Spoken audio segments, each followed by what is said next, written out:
Hello guys, আসসালামু আলাইকুম। কেমন আছেন সবাই? আশা করি সবাই অনেক ভালো আছেন। তো আজকে আপনাদের সামনে চলে আসলাম নতুন আর একটা ভিডিও নিয়ে, যেটা আমাদের রুহুল ভাইয়ের আজকের এই আয়োজন করতেছে। আমাদের জন্য আজকের আয়োজন হইতেছে হাঁস, রুহুল ভাইয়ের নিজের খামারের হাঁস।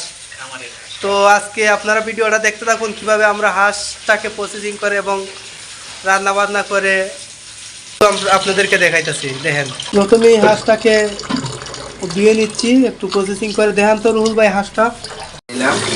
তো আমাদের সব কিছু প্রসেসিং হয়ে গেছে, এখন মশলা দেওয়ার পালা। প্রথমে তেল, তারপর পেঁয়াজ কুচি দেওয়া হয়েছে। একটু বেশি দিলাম, পেঁয়াজটা বেশি দিলে অবশ্য বাটা দিলে আর একটু ভালো হয়, কিন্তু আমরা তো আসলে ব্যাচেলর, তো তাই বাটা দেওয়া যায় না। পেঁয়াজটা হালকা করে বেঁধে নিতে হবে, ভাজা হয়ে যেতেছে, আর একটু বাঁচতে হবে। চুলার হাঁসটা আমরা মিডিয়াম সাইজে রেখেছি। হাঁসের মাংস কাঁচা প্রসেসিং করা হয়েছে, একবারে হরিণের মাংসের মতো লাল টকটকা। এই যে মাংস আমাদের রুহুল ভাই দেশের থেকে এনেছে, নিজের খামারের হাঁস। রুহুল ভাইকে আসলে অনেক ধন্যবাদ, ভাবিরেও অনেক ধন্যবাদ। এখন আমাদের এলাচি, দারচিনি, এখন রসুন বাটা, আদা বাটা এটা একসাথে মিক্স করা আসছে। অনেক সুন্দর ঘ্রাণ আসতেছে, অনেক জাল করে তরকারিটা রান্না হবে। মশলাও ভাজা হয়ে গেছে। এখন আমরা দিয়ে দেব লবণ 2 চামচ 3 চামচ দিয়ে দেব।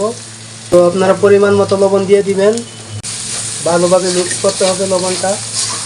এখন হলুদের গুঁড়া 2 চামচ, মরিচের গুঁড়া 3 চামচ, এটা জিরার গুঁড়া 2 চামচ, ধনিয়া হালকা দিলেই চলে। তো এখন ভালোভাবে মিক্স করতে হবে। গরম মশলা পরিমাণ মতো দিয়ে দিতে হবে। সব ধরনের মশলা আমরা প্রায় 7 পদের মশলা ব্যবহার করছি। ভালোভাবে মশলা কষাইয়া মিক্স করতে হবে। তো আমরা গরম পানি দিব, এখানে গরম পানি ইউজ করব। তো দেখতে থাকুন, গরম পানি দেওয়া হয়ে গেছে, ভালো করে মিক্স করতে হবে। কষানোর জন্য মশলাটাকে প্রস্তুত করে নিলাম। এখন 3-4 মিনিট কষাইতে হবে। মশলা প্রায় কষানো শেষ, এখন আমরা মাংস দিয়ে দেব। এই যে মাংসগুলো দিয়ে দিতেছি, তো দেখতে থাকুন। মাংস দেওয়া প্রায় শেষ, এখন ভালো করে মিক্স করতে হবে। তো ভালো করে নাড়া দিয়ে মশলার সাথে ভালো করে মিক্স করতে হবে। আমরা সবাই অনেক আনন্দ করে এই আয়োজনটা করছি।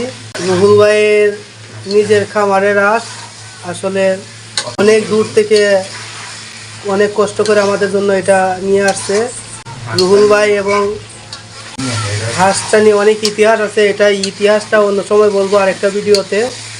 তো আমাদের হাঁস ভালো করে এখন কষাইতে হবে। মাংসগুলা মিক্স করা হয়ে গেছে, তো 5 মিনিট ডেকে রাখবো। আমাদের সজীব ভাই এই যে রুটি ছাকতেছে, অনেক সুন্দর রুটি তৈরি করছে। রুটি ভাজা শেষ হয়ে গেলে আপনার পরবর্তী প্রোগ্রাম শুরু হবে। সজীব ভাই, রুটিটা কেমন লাগতেছে তাই বলেন। আসলে রুটি প্রায় 3-4 বছর হয়ে গেছে। অনেক আগে একবার রুটি বানাইছিলাম, এখন আবার বানাইতেছি, অনেক ভালো লাগতেছে। আসলে রুটি খাইতে মন চাই, কিন্তু বানাইতে অনেক কষ্ট। সবাই 3 জনে মিলা এনজয় করবো, রুটি দিয়ে আর হাঁসের মাংস দিয়ে খাইবো। তো আপনারা তারা রুটি বানানো শিখেন নাই, এই যে দেখেন আমি রুটি বানাইতেছি, এভাবে রুটি করে খাইতে পারেন, বানাই খাইতে পারেন। আমাদের মোটামুটি সব কিছু কমপ্লিট হয়ে গেছে। রুহুল ভাই করেন। অসাধারণ মাংসের ঝোলটাও আসলে দেখতে, কালারটা অনেক জোস, কি গ্রান, অসাধারণ স্মেল। তো শুরু করেন। আমরা এখন খাবো। জোর লাগা জোর আর একটু লই। রাশেদ ভাই ট্রাই করেন, রুহুল ভাই ট্রাই করেন। রাশেদ ভাই রান্না আমরা সবাই মিলে রান্না করছি, এখন রিভিউ দেবো আপনাদেরকে। সেই স্বাদ না? আপনি বলেন। অসাধারণ, অনেক মজা হয়েছে। অসাধারণ, অনেক দিন পরে হাঁসের মাংস খাইলাম, অনেক দিন পরে, অনেক মজা হয়েছে। যাক, আচ্ছা হ্যাঁ, এমনি বইয়েন। বেসালার মানি বেজার কেমন হয়েছে? এক কথায় ঝুলটা আসলে এই ঝুল দিয়ে না খেলে আসলে বোঝা যাইতো না। এতক্ষণ দেখে মনে করেন অনেক খাওয়ার ইচ্ছে করছে, কিন্তু এখন এই খাবারের কথা সারা জীবন মনে থাকবে। অসাধারণ। বলে বোঝানো সম্ভব না।